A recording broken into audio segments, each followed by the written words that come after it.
O outono fotográfico chega un ano máis aos centros socioculturais de Santiago. O festival, promovido pola Fundación Benito Losada, cumpre a súa 31ª edición. Ao abeiro deste evento organízanse exposicións e programas en diversos espazos, coa intención de facer visible o traballo dos artistas novos en torno á fotografía.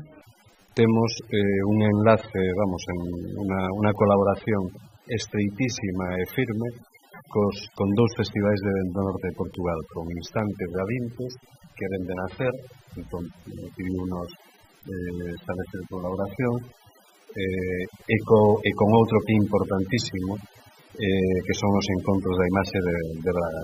Ademais, no local social de Pontepedriña realizaranse varias accións formativas durante o mes de decembro, dedicadas á iniciación á fotografía digital. Na edición do outono fotográfico deste ano participan 506 autores nas exposicións programadas nun cento de espazos expositivos.